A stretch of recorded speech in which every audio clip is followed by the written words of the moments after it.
पेते का बंद्या गावचे असते पेते. काही काही बायाला विचार तुमचा पोरग कसा आहे का जी. नाही माहीतचा बाल्या का नाही बाल्या का बाल्या का बाल्या हो बाल्या हो बाल्या बाल्या हो मा बाल्या खूपच बाल्या आहे बाल्या.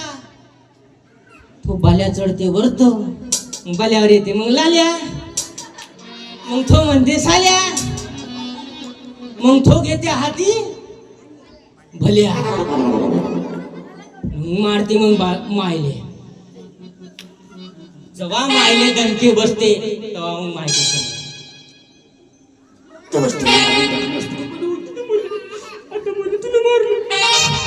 मग तू लढते असं लढून आपला विषय होता. आपला विषय कुठं होता. आई वडिलांची सेवा कुठं कर कुठपर्यंत. आता तुला एवढं कीर्तन सांगितलं म्हणून तुला मरतपर्यंत म्हणून बाबर एवढं काही काही लोक म्हणते कीर्तनानं लोक सुधारते का दारू प्यायल्यानं बिघडते का. मग दारू प्यायल्यानं बिघडत नाही तर पण ते डोबकी तोंडाले लाव. गाव तर जवळच आहे. कारखाना तुमचा कोणत्याही वावरात गेलं तर वासच येते. आम्ही इथं आल्यावर आम्हाला सुगंध काही लोकांचा आला. इकून वास तिकून वास. मी म्हणलं इथं कारखानाच आहे. काही काही ठिकाणी आम्ही जर गेलो ना आम्ही चंद्रपूर ठिकाण जिल्ह्यात एक वेळा गेलो तर महाराज म्हणे तुम्ही ध्यास वर्धा जिल्ह्याचे होय का म्हणे जिकडे मोहाची दारू भेटते तू. मी म्हणे तुले कसं पता. नाही म्हणे तिकडे म्हणे दारू बंदी आहे म्हणजे बंदी दारू. मला एक सांग ते कपडे कोण धुते. तुला जेवायला कोण देते. तू म्हणजे विरोधी पक्षाचा आहे का एकाच पार्टीकडं. तुला शाळेत कोण नेऊन देते. तूच जाते. लहान होता तेव्हा मी तूच जाय. तुले बाबाच्या गाडीवर फिरायले. तू असा व्होल्टेज काऊन सोडून राहिला का. तू बापाची टाइम कमी आहे. एक तर कीर्तन चालू झालं 9-10 वाजता. आता मला लवकर खतम करायचं आहे. आई वडिलांची सेवा कुठपर्यंत मरतपर्यंत. टाळ्या वाजवायची याच्यासाठी. किती वर्षाचा आहे तू. 12 वर्षात तू मरतपर्यंत म्हणते. काही तर 38 बोकुड आहे. त्यानं आजच मायबापाले बैलाच्या कोट्यात काढून दिलं. मायबापाचा पैसा जमते. बरं बाया एवढे आहे. कोणाच्या मैतीत गेल्या ना सोन्याची पोत काढून टाकते. का ना बाई. नाही मैतीचा हात लागला मुर्द्याचा हात लागला. सासऱ्याची साल झाडते.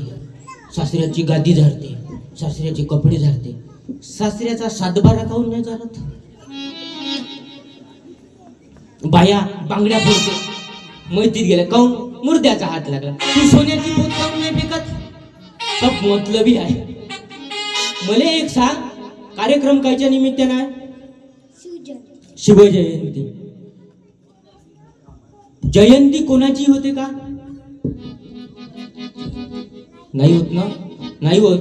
जयंती कोणाची होते ज्यानं जीवनभर चांगले कामं केले त्याची जयंती ना. आपली काय होते तेरवी. पुस्तक देऊन याले मोकळं करून टाक. आपल्याजवळ टाइम कमी आहे. जय एक वेळा आवाज छत्रपती शिवाजी महाराज की.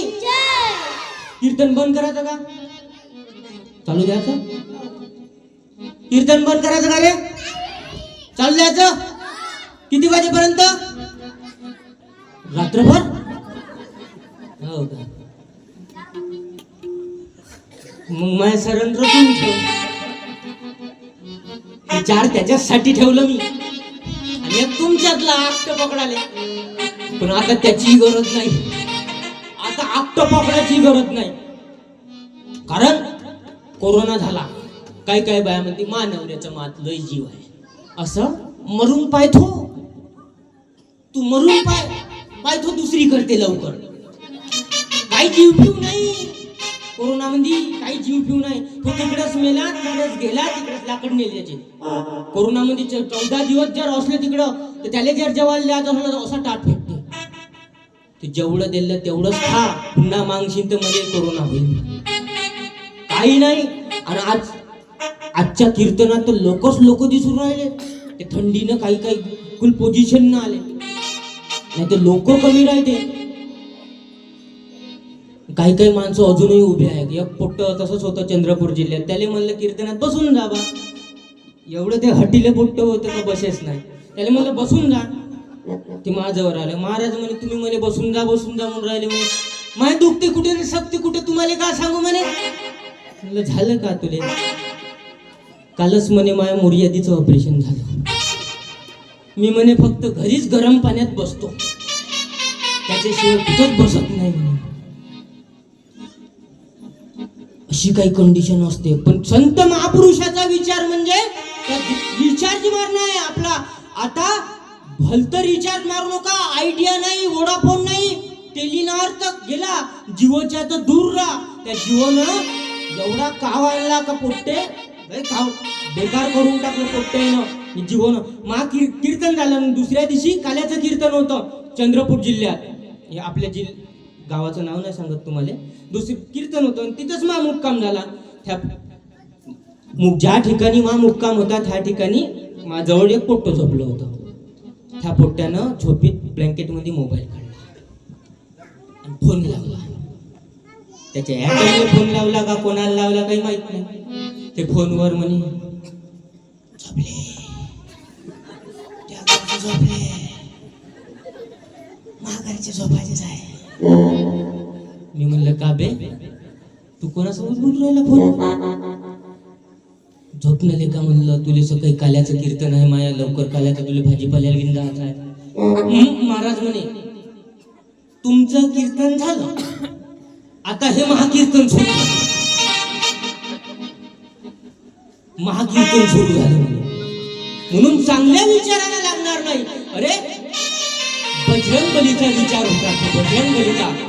बजरंग बलीचा विचार होता की अंजनीच्या सुता तुला रामाचं वरदान, एक मुखाने बोला बोला जय जय हनुमान, एक मुखाने बोला बोला जय जय हनुमान, एक मुखाने बोला बोला जय जय हनुमान.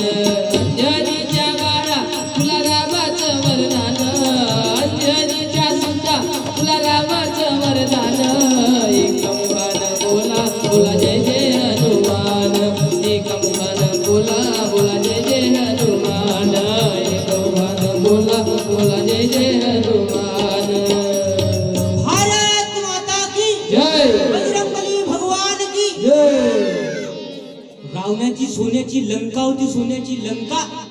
ती बजरंगबली ना कोण पेटवली रे सोन्याची लंका.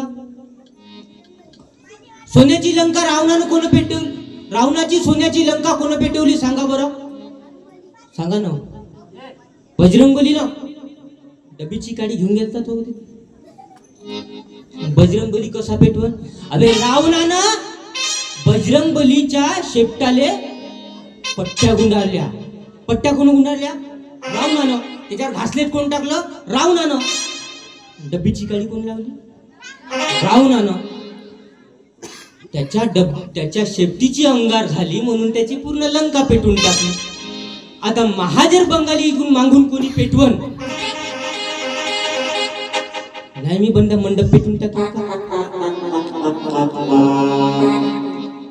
असं काही विषय होते. अरे रावण गेला, कुंभकर्ण गेला, याची कधी पुण्यतिथी झाली नाही, जयंती झाली नाही. पुण्यतिथी कोणाची होते. ज्यानं जीवनभर पुण्य केले त्याची पुण्यतिथी होते. आणि आपली काय होते. तेरवी. दहाव्यावर का देते रे बापाले. केस घ्या बाबा. डोक्याचे घ्या, दाढीचे घ्या, मिशीचे घ्या, टाकतले घ्या.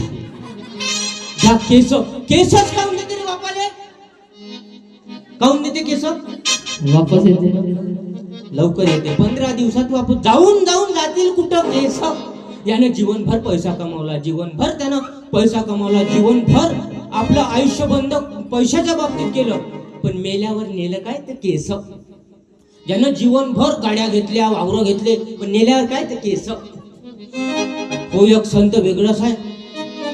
अकर्मास. कोणतं संत. अकर्पक. अकर्पकाचा संत आपल्याकडे राहते का प्रमुख. राहते. मला एका ठिकाणी जेवायला बोलावलं त्यानं. माझ्या गावात जेवण होतं, तिथं जेवायला बोलावलं. म्हणे महाराज अकर्पकाचा कार्यक्रम आहे, तुम्ही जेवायला यायचा म्हणे. त्यानं 12 वाजता स्वयंपाक पाणी केलं. मी जेवायला गेलो त्यानं डोण्यात नैवेद्य घेतल्यावर तो असा फेके म्हणे पाव पाव काव काव ये. मी म्हणलं तू असा काऊन करू राहिला? नाही महाराज म्हणे इथं म्हणे नैवेद्य मी घेतला म्हणे तो फेकला म्हणे तिथं म्हणे कावळा येणार आहे म्हणे त्याच्यात त्यानं 2-4 शीत त्याच्यातले खाल्ले म्हणे मग ते म्हणे आपण जेवण करायचं म्हणे. 12:30 झाले, योग झाला 1:30 झाले. गुतलं असेल कावरं कोण्या कामात. पण शास्त्र असं म्हणते का जोपर्यंत कावरं खात नाही तोपर्यंत तुले खाता नाही येत. आता मी उपाशी होतो. 1:30-2 वाजता ते कावरं उडत आलं आणि त्या कावऱ्यानं 2-4 शीत त्याच्यातले खाल्ले. महाराज म्हणे हे माझे बाबा आहे म्हणे. मी म्हणलं गॅरंटी आहे ह्योच तुझा बाप होय. आता कावऱ्यानं याच्या घरचे 2-4 शीत खाल्ले म्हणून हो त्याचा बाप होय. हे कावरं एवढं नंबरी निघालं मावशी. त्याने याच्या घरचे तर खाल्ले पण त्यानं शेजारच्या घरी हात सोपा केला. मी म्हणले ह्या दोघांचा बाप एकच तू नव्हे बे. एकटंच कावरं बंद्या येटारात जेवलं. मी म्हणलं बुड खरंच लफडेबाज होतो म्हणून लवकर मेलं. म्हणलं नखरे करू नको. तुकडोजी महाराज आवाज देते मेल्यावर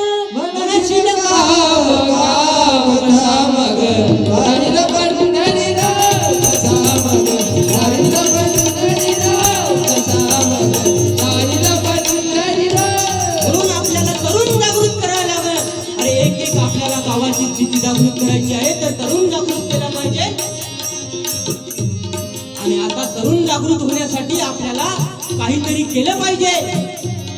म्हणजे आपल्याला जागृत झालं पाहिजे. राष्ट्रसंत तुकडोजी महाराज ग्रामगीतेतून सांगतात की मातेच्या स्वभावी पुत्राची घडण त्याच ठेवी उज्ज्वल तिचे वर्णन असतीच्या तेजावरील पुरुषाचे मोठेपण ऐसे आहे. अरे छत्रपती शिवरायांची जयंती घेणं म्हणजे आपल्या जीवनाचा रिचार्ज मारणं होय. आपल्या जीवनाचा रिचार्ज. राष्ट्रसंत तुकडोजी महाराजांचा विचार म्हणजे आपल्या जीवनाचा रिचार्ज मारणं होय. अरे काय काळ होता जी पहिला सासऱ्याच्या समोरून सुनबार जाय डोक्यावर पदर पडे ना 2-2 महिने 3-3 महिने नवरीन नवरदेव नवरींशी बोले ना. बोलली होती का आजी तू? आजी म्हणतो ना आमच्या काळात असं काही होतं का? बुडा फक्त बुडीले खुना करे. पण आता काळ बदलला. आता साक्षगंध झालं टिळे लागले आल्या फोन लावते मला तुझ्या बिना कळवत नाही. असं वाटतं आपलं लग्न अजच व्हायला पाहिजे होतं. ना सांगताच आज हे कळे मला कसा जीव माझा